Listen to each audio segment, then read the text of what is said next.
Welcome to Truth in Accounting's annual review of the federal government's fiscal health, provided by our esteemed board member, Chuck Chokel. In this episode, Chuck digs into the federal government's Treasury report so you don't have to. He will sum up some essential numbers you need to know because they are ignored in the State of the Union address and by the press. Truth in Accounting provides this service so you can be a knowledgeable participant in tax and spending decisions. Please follow us on social media and YouTube and sign up for our email updates. And most importantly, support our research and advocacy with donations to keep our solutions in the conversation. Happy learning.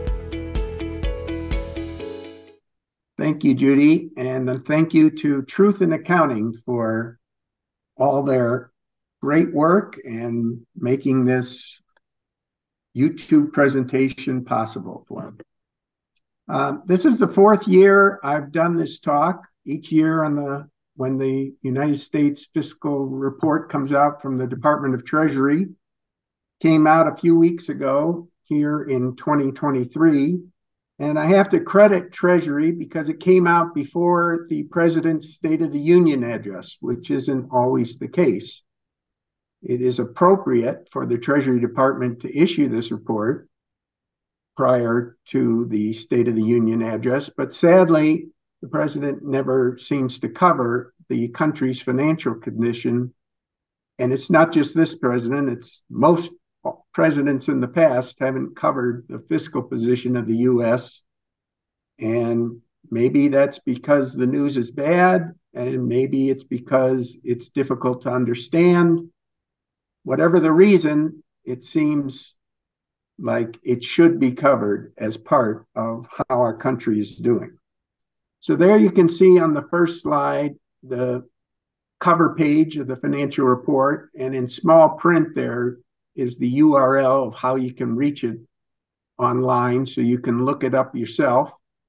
It's 255 pages, and what I'm going to do today is cover 8 of these pages and try to cover the key numbers in them, since I don't think anyone in the United States really reads all 255 pages of this report.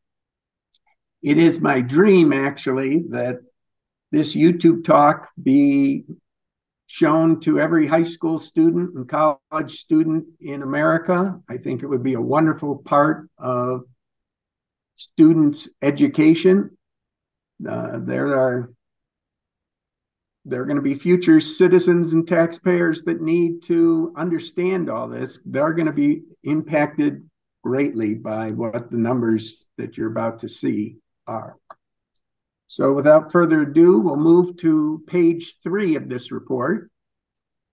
And this is a 5-year summary of both the government's annual budget and something the government calls the net operating cost. These are 2 different looks at the government's income statement.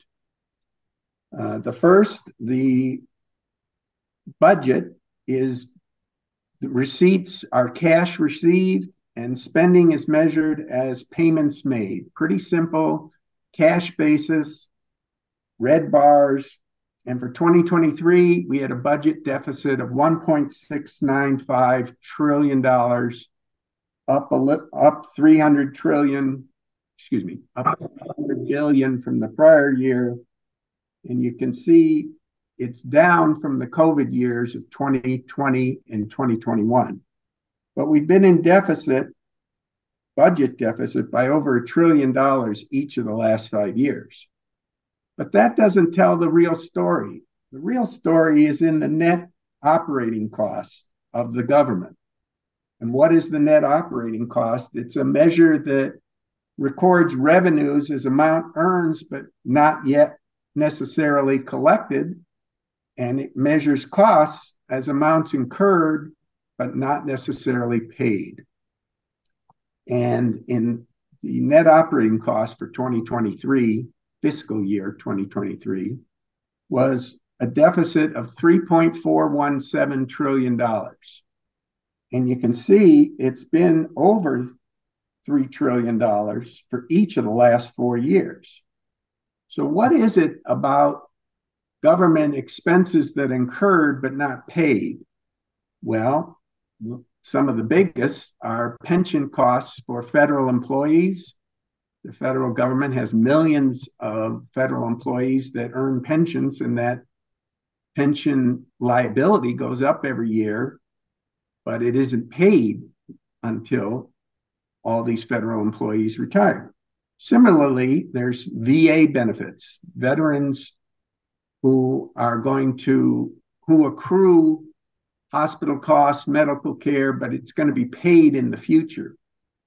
So this net operating cost is a much more realistic view of how the government is operating. If you add up all 5 years of the white bars, you get $16 trillion over the last 5 years, which is an average of over $3 trillion per year deficit that our government has been operating by. And that's important because the headlines, when this report comes out, always talks about the budget deficit, but that's not the most important current income number. The net operating cost is. You'll also know that this deficit of over $3 trillion each of the last 4 years, it was high in the COVID years of 2020 and 2021, which maybe is expected during a crisis, but it hasn't come down in the last 2 years, post-COVID, which is disturbing. So now I'll go to the next page. And this is page 14 of the Treasury Department report. And you can see in that red box near the top, the 3.417 trillion negative net operating cost. And right below it is the budget deficit of 1.695 trillion. So we talked about that. The next section of this report is the balance sheet of the government. I don't put a lot of weight on it because while it shows a net position that's a negative 37.479 trillion, I don't think it includes the value of all the assets the United States government has. Take just one example, federal land.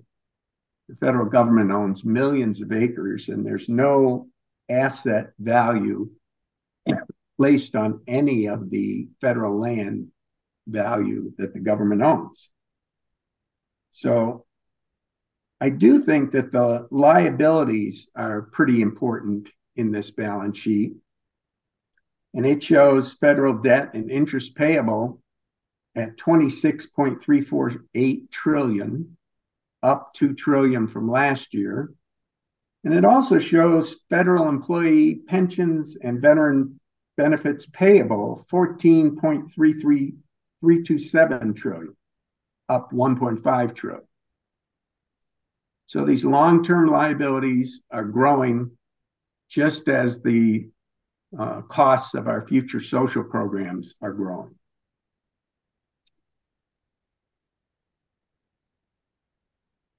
Next, we'll go to the bottom of the page, which shows the sustainability measures. In this example, it's over a 75-year period of time. And you have Social Security and Medicare, our two largest social programs. And it shows a total shortfall of 78.4 trillion over the next 75 years. Social Security is short 25.2 trillion and Medicare short 53.1 trillion. Pretty astoundingly bad. And up 2.5 trillion worse than the last year. So let's go and see what makes up this number and what the trend shows. Next page. This is page 67 of the report.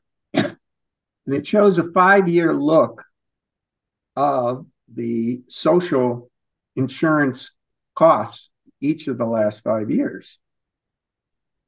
And there in the red box in the middle of the page, you can see the 78.4 trillion that was carried forward from the prior page. So how does the government come up that over the next 75 years, we're 78.4 trillion short. Well, it does it by taking two groups. One they call the closed group, and this is everybody 15 years and older who is either paying into as a taxpayer or a beneficiary of the social programs of Social Security and Medicare. And that group, the existing people in the program or paying premiums, has a net liability of $104.2 trillion. And you can see it's gone up each of the last 5 years. In 2019, it was only 80.4 trillion, and it's gone up and up and up and up. So that's the existing group. Now, what is this other group? Future participants. Well, that group is everyone under 15 years old and future Americans to be born. And that group, according to the government's look over 75 years, is highly profitable. That group over 75 years is generating a profit of $25.8 trillion. Well, do I think that profit is real? No, not at all. It's profitable only because on a 75-year look, the payments for the benefits are truncated after 75 years. So many of these unborn children and young people today will be paying out over the next 60, 75 years, and then the benefits they are to receive are not included in this report. That's what makes them so profitable. They pay in for 75 years and they get nothing back after the 75-year look, according to this model. Well, when you think about that 25.8 trillion positive should not be netted against the 104.2 trillion negative. And the 104.2 trillion is for the current participants and those paying in today. I think the future group is going to be just as unprofitable for the government as the current group, especially when all their benefits are paid out. So a more realistic number over 75 years is north of $104.2 trillion, in my opinion. Then we take a look at a different time frame. And I credit, next page, I credit the Treasury Department for at least attempting to measure what is our true deficit of these social programs over an infinite horizon. So it's not truncated at 75 years. It's carried forward as if we pay out everybody who pays in. And this exhibit contains what I consider, it's the most important page on the report, on page 194, and it contains the most important number in the report, which is the $175.3 trillion shortfall for Social Security and Medicare programs as currently projected. So that is an astoundingly large number.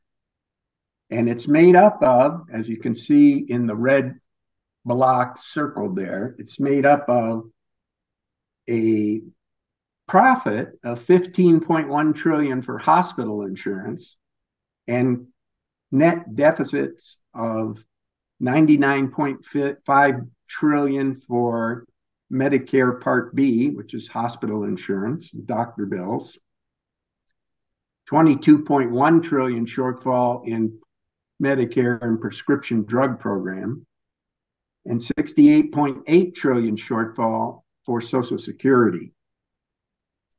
Now realize there's 68 million current Americans on Social Security. There's 67 million current Americans on Medicare. That's a lot of our country. And this 175.3 trillion total shortfall is just for these two programs, Social Security and Medicare. That's astounding. And why is hospital insurance so profitable? Why does the government forecast we're going to take in 15.1 trillion more than we're going to pay out? Well, you see in that red block at the top of the page, this chart includes state transfer revenue. So a lot of these costs, and particularly in hospital insurance, are going to be borne by the states. So the federal government calculates out how much the state governments are going to pay, and it's going to be higher than the actual costs, in their opinion, and thus wildly profitable. But for citizens, if it's not profitable for the state, it's really not going to be profitable for the country or the citizenry as a whole. So I'm skeptical that there's a big profit possibility in the hospital insurance program. Aside from the 175.3 trillion shortfall for Medicare and Social Security, what are other possible shortfalls? Well, we've seen that there's underfunding for federal employee pension plans, VA benefits, there's annual operating deficits, and there's rapidly rising debt and interest payments. So what the government is on the hook for is far in excess of just these two social programs. So we turn to the next page, and now you can see why the Treasury Department year after year after year states that our government is on an unsustainable fiscal path. Because just the cost of these two programs, Social Security and Medicare, 175 trillion, and this is the amounts the Treasury estimated each of the last 6 years. So we're up $47 trillion in this estimate over the last 5 years, since 2018, from 128 trillion up to 175 trillion. So we're almost incurring 10 trillion additional shortfall every year. This is why we're on an unsustainable fiscal path. So we go to the next page, and you can see here are some of the other liabilities that I talked about. The red bar is the federal debt and interest payable. I don't know if you can see the number, but in 2023, federal debt and interest payable just in the current year was 26.348 trillion. The white portion of this bar is the federal employee pension costs and the VA benefits. And you can see they're steadily rising as well, up to 14.327 trillion. So this is just to show, as you all know, that the costs of other programs are rapidly escalating, and so too is the liability for the government to pay these out. Now let's take a deeper look at just the debt. Next page. So on page 103 of the Treasury's report, you've got detail of how much of the government debt is outstanding and in what form and at what interest rates. Principally, the government borrows through Treasury bills, which are under 1-year maturities, Treasury notes, which are 2 to 10-year maturities, and Treasury bonds, which are over 10-year maturities. And importantly, in 2023, the average interest rate paid by the government was 5.4% for Treasury bills, 2.1% for Treasury notes, and 3.1% for Treasury bonds. Well, those rates, we all know interest rates have gone up. They've gone up substantially. Just in the last year, the Treasury bill rise from 2.5% interest to 5.4, plus the note increase from 1.6 to 2.1, along with the other, means a rise of over $300 billion just in interest, just in 1 year. And if you go back 2 years to 2021, the Treasury bill rate was only 0.1%. And so it's in 2 years' time, it's gone from 0.1% borrowing costs short term for the government to 5.4%, an enormous increase. Personally, I've been pleased that the cost of Treasury bonds for the government hasn't gone up so much. 2 years ago, the average rate was only 3.1, and in 2023, it was still 3.1.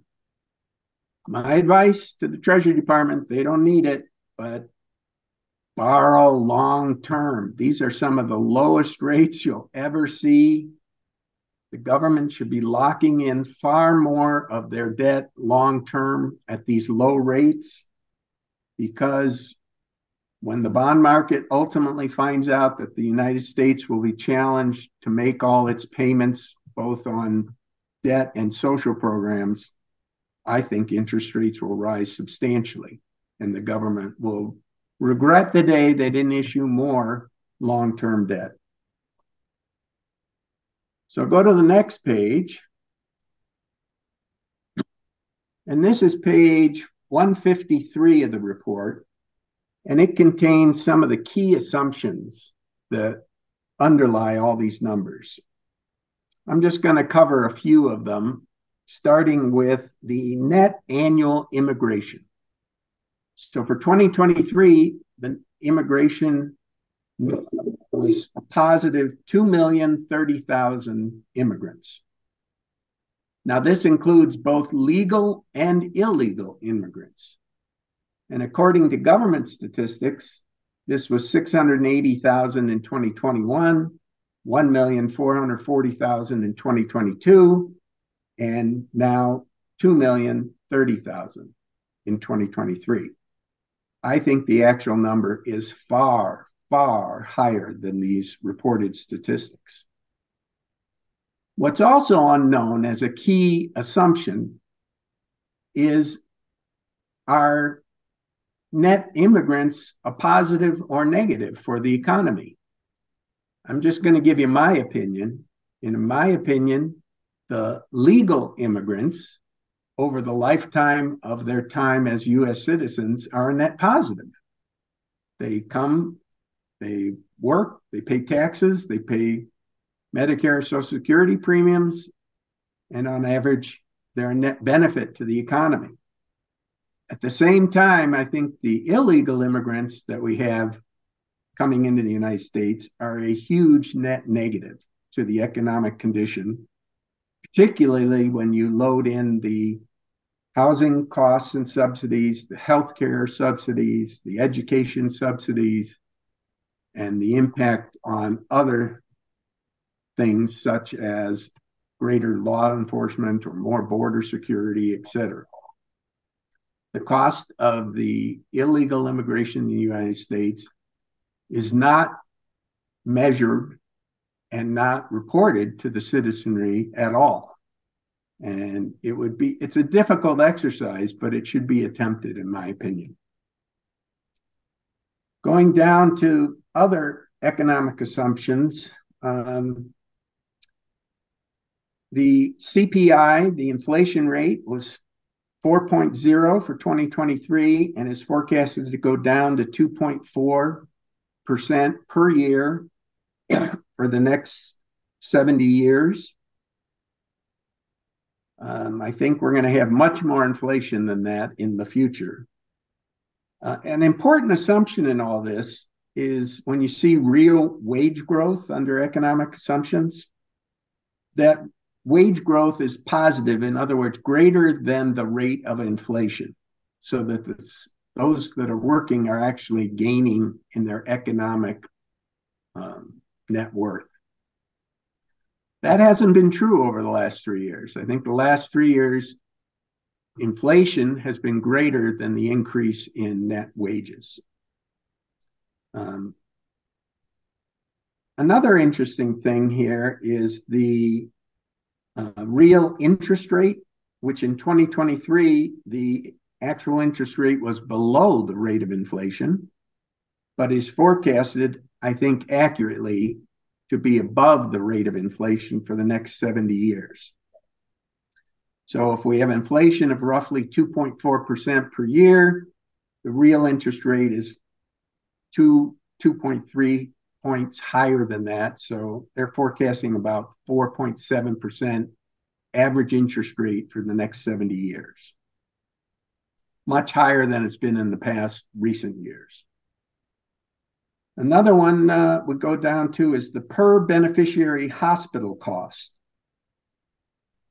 There's a 5.3% increase in hospital costs in 2023, which is down from 8.2 in 2021 and down from 6.7% increase in 2022. But the decade of 2030, which last year the Treasury thought would increase by only 3.7% per year, has now been raised to 5.0% per year over 10 years. So the government is seeing a lot more expected inflation coming in our hospital insurance costs in the future. Big change in that. So that's the key part of my report. The key takeaway: Treasury declares our financial path unsustainable, which is very accurate. It's been that way year after year for quite a few years now, and our politicians are not talking about it sufficiently. I think it would be a great thing for everyone in Congress to be encouraged or asked to view this YouTube talk if they don't have the time to read the whole report, but more likely read the whole report, because it's astoundingly in need of attention, our government's financial position. I'm going to end by just saying we're not going to have a question and answer section this year like we have in the past. And the reason is I always get asked the same question. Well, if it's so bad that we're so far short, how are we going to fix it? I personally think that everything has to be done to fix it. Raise taxes, cut benefits, change plans. The shortfall is so great that no one small thing is going to fix our current situation. I think what's going to happen is we're not going to get any fixes. I think we're just going to get more inflation. The government is going to print money. It's going to pay all its debt. It's going to pay all its interest, pay its social program entitlement costs, because the cost to print money is very low. And it's an easy thing to print money. But eventually, the buyers of our bonds and notes and treasury bills will come to suspect that they may be being paid back 20, 30 years later in dollars that are worth far less than today's dollar. And when they come to that conclusion, they will demand much higher long-term interest rates, which I think is the inevitable conclusion. And that is why I encourage the government to issue far more long-term debt today if they have any hope of getting us out of this fiscal problem. So that's my summary for the report for this year. I'll hope to be back next year doing it and hope the numbers get better. Thank you for listening, and feel free to pass this on to anyone you think might be interested. Take care. Thank you for taking the time to educate yourself today. If you find our educational platform valuable, please consider becoming a monthly donor at $5 or $10. And for more valuable information, you can visit our website at truthandaccounting.org and subscribe to our YouTube channel. But most importantly, share our research with others so they too can know the truth. Because remember, if the government can't count, we can't count on the government.